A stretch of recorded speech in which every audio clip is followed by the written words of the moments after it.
Olá, sejam todos muito bem-vindos à nossa quarta web aula do nosso curso de atualização em fitoterapia para o tratamento de doenças inflamatórias. Nessa web aula de hoje nós vamos trabalhar com você especialmente o conjunto de plantas que vão ser usadas para o tratamento das patologias que nós já fizemos a revisão sistemática das funções fisiopatológicas que acometem o paciente portador de doenças inflamatórias. Então, dentro do agrupamento de plantas que serão utilizadas para o tratamento das doenças inflamatórias, nós agrupamos em 4 grupos principais. Dentro desse agrupamento, nós selecionamos então plantas que possuem atividade antioxidante e plantas com atividade anti-inflamatória. Dentro desse agrupamento de plantas, nós vamos encontrar então um conjunto de substâncias químicas que possuem atividade antioxidante, reduzindo o estresse oxidativo celular e também apresentam propriedades anti-inflamatórias por vários mecanismos distintos. No segundo grupo de plantas, nós vamos encontrar então um conjunto de plantas que apresentam substâncias químicas com atividades adaptogênicas e atividades anti-inflamatórias. Essas plantas modulam a energia do nosso organismo e preparam o organismo para responder mais eficientemente aos quadros inflamatórios nos quais o paciente está sendo submetido. No terceiro grupo de plantas, nós selecionamos um conjunto de entidades botânicas que apresentam atividades muito potentes como anti-inflamatórios. E esses componentes presentes, então, na estrutura química dessas plantas garantem uma eficácia clínico-terapêutica bastante eficiente para os processos de controle, em especial doenças inflamatórias mais graves e ou crônicas, nos quais os pacientes se beneficiam sabidamente, reconhecidamente, com o uso dessas plantas medicinais.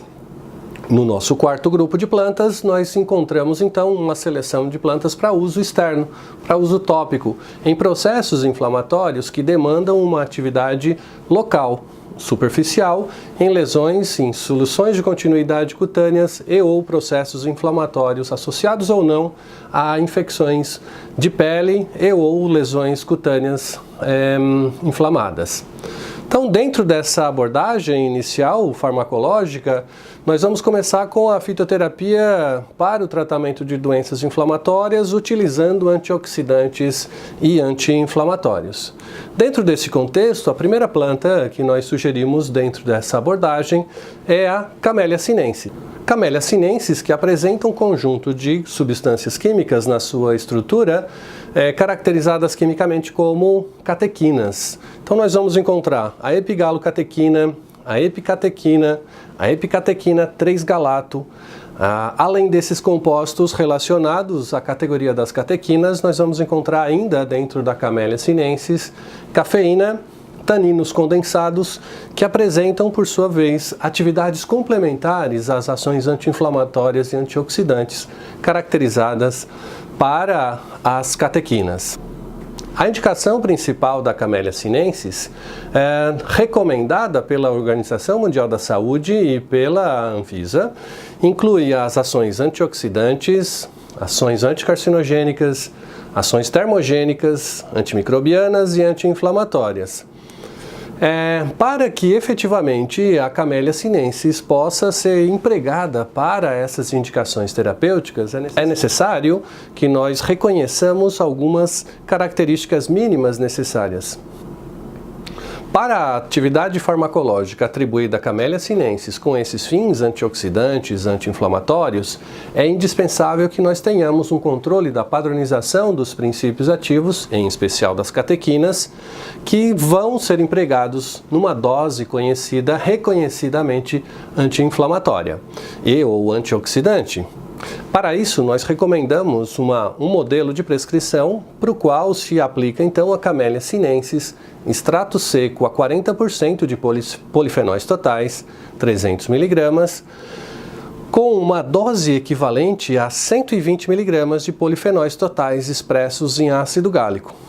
Com essa padronização, nós podemos garantir a eficácia terapêutica da Camellia sinensis por conter e oferecer ao nosso organismo um teor de epigalocatequinas nos quais a atividade farmacológica está validada. Então, dentro dessa apresentação farmacológica, nós recomendamos e revisamos as atividades farmacodinâmicas que garantem essa ação terapêutica da Camellia sinensis, envolvendo principalmente, então, a ação anti-inflamatória pela redução da permeabilidade vascular, edema, migração de células, em especial dos leucócitos, pela inibição da lipoxigenase.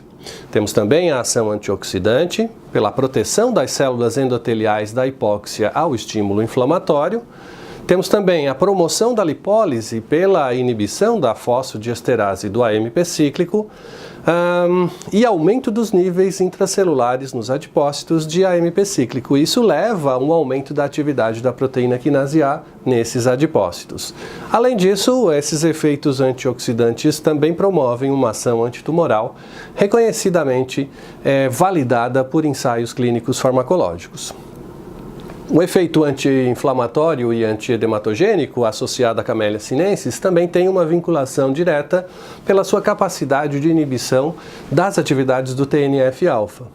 Como nós sabemos que, em especial nas inflamações mais crônicas, o TNF-alfa é um importante fator regulador do processo de cronificação e intensificação dos sintomas associados à inflamação, a redução da atividade desse TNF-alfa é extremamente útil para o controle desses processos inflamatórios associados à ação da Camellia sinensis.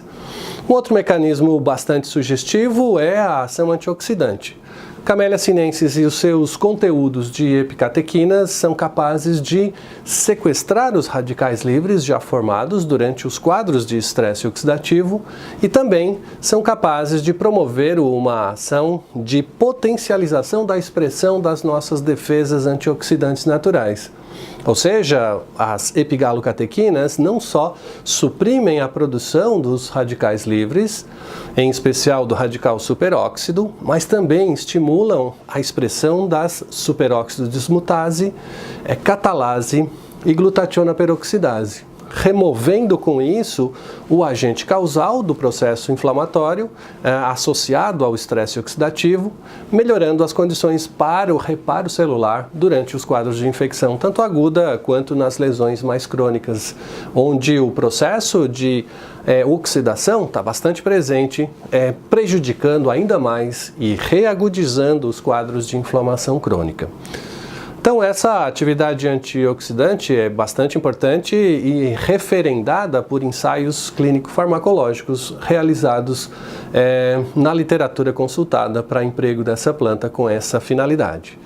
Uma outra atividade bem importante para a Camellia sinensis é a sua capacidade de produzir uma inibição das metaloproteinases. Em especial a metaloproteinase do tipo 2, que faz um processo de agravamento sintomático no quadro inflamatório pela modulação da permeabilidade vascular. Quando nós temos um processo inflamatório desencadeado por um agente causal, as mudanças vasculares elas acontecem em vários níveis de modificação da característica do vaso.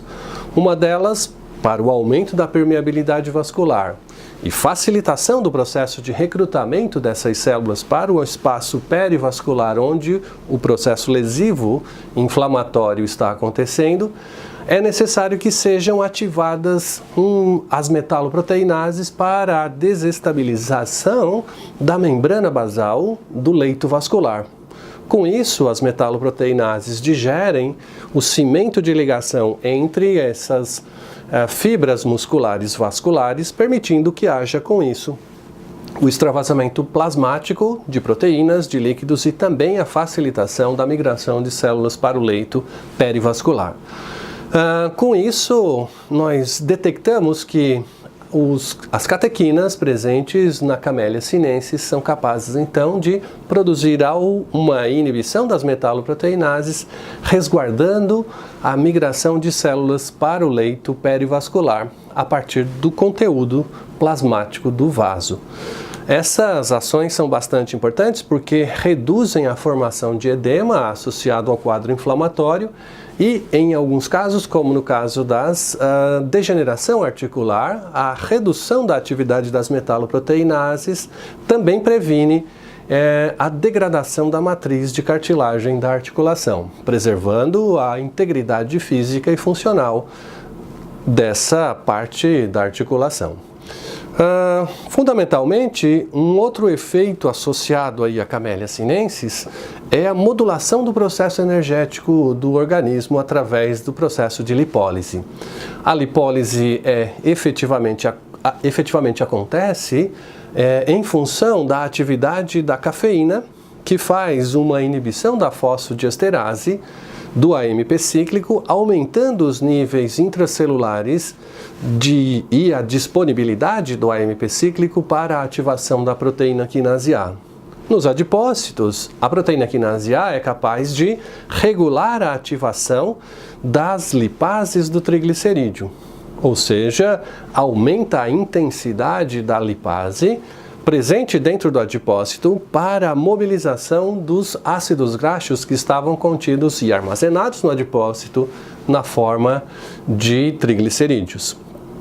Então, a ação da cafeína sobre a fosfodiesterase do AMP cíclico dentro do adipócito é capaz, então, de mobilizar ácidos graxos para a corrente sanguínea. Obviamente, esse ácido graxo mobilizado para a corrente sanguínea é capaz agora de ser conduzido até o leito hepático para que nos hepatócitos a fosforilação oxidativa possa ganhar um aporte de componentes para a beta-oxidação lipídica. Esse processo de beta-oxidação lipídica, transformando os ácidos graxos em energia, faz um aporte adicional de energia para o nosso organismo. Essa mobilização energética, então, garante uma melhor resposta imunológica, uma melhor resposta de cicatrização dos tecidos lesionados pelo quadro inflamatório e também possibilita que o indivíduo ganhe um upgrade de energia para o combate às ações inflamatórias que normalmente estão associadas a uma queda da energia no nosso indivíduo inflamado. Então essa é uma atividade bastante importante associada à Camellia sinensis. Além, é claro, das ações relacionadas às epigalocatequinas sobre as enzimas pró-oxidantes, como é o caso da inibição da ciclooxigenase do tipo 1 e 2, produzida pela epigalocatequina 3-galato, e a inibição da 5-lipooxigenase, pelo mesmo conjunto de substâncias, as catequinas. Essas duas inibições das enzimas pró-inflamatórias garantem uma redução durante o quadro de inflamação na produção de prostaglandina E2, prostaglandina F2-alfa e também prostaglandina D2. Essa redução do conteúdo de prostaglandinas é capaz de mobilizar negativamente o quadro de resposta inflamatória, reduzindo a percepção dos sinais clínicos associados à inflamação: dor, rubor, calor, edema e perda da função do órgão, que normalmente acometem o paciente portador de um quadro inflamatório agudo. Também a redução da atividade da 5-lipooxigenase pelas catequinas é capaz de mobilizar agora negativamente a produção dos leucotrienos, que são importantes fatores de inflamação, coadjuvantes no processo inflamatório, em especial para as inflamações do trato respiratório, onde eles possuem potentes ações broncoconstritoras, além de serem recrutadores quimiotáticos de neutrófilos para o leito inflamado do paciente. Algumas advertências, como é de costume, nós trazemos a partir da revisão da literatura que foram relatados para os pacientes usuários da Camellia sinensis. Nós temos aí como advertência principal o risco que gestantes e ou lactantes podem ter em usando essa planta em doses supramáximas. Pode ainda causar quadros de insônia, em especial quando é utilizada no período noturno, já que a cafeína, além desses efeitos lipolíticos, ela também tem um efeito central mobilizando energia para os neurônios e fazendo com que haja uma neurotransmissão excitatória aumentada durante o uso desses componentes.